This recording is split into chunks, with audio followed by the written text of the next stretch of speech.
We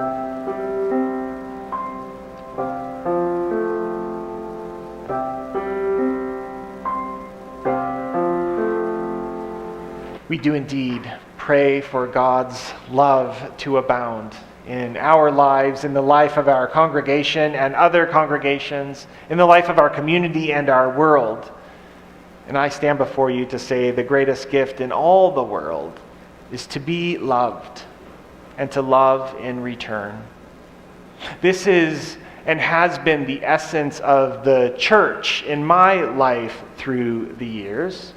Growing up in Southern California as a child, I can remember quite clearly all of my Sunday school teachers and my children's fellowship leaders and all those VBS volunteers who walked alongside with me, sharing their love and sharing God's love with me along the way.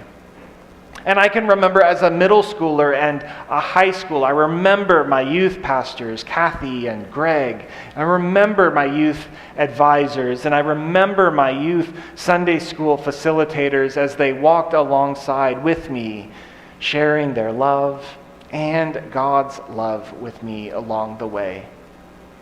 And as a young adult, I remember being welcomed into communities of faith by kind and compassionate and caring members who shared their love with me and God's love with me and my family as we grew together.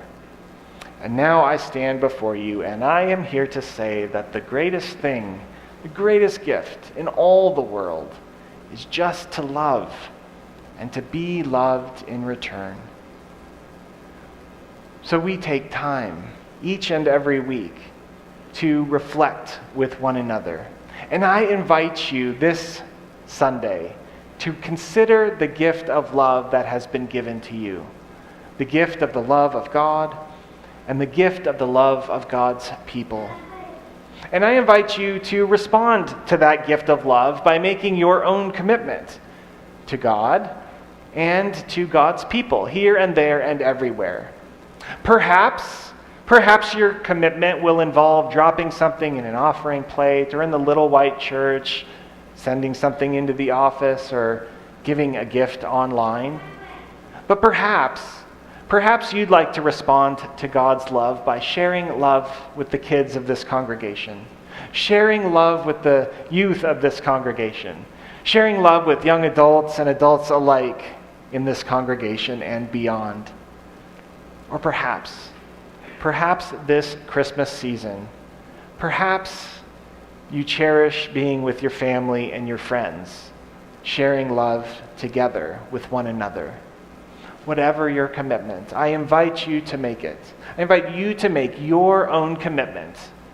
And in just a moment's time, we will dedicate all of that as an offering to God.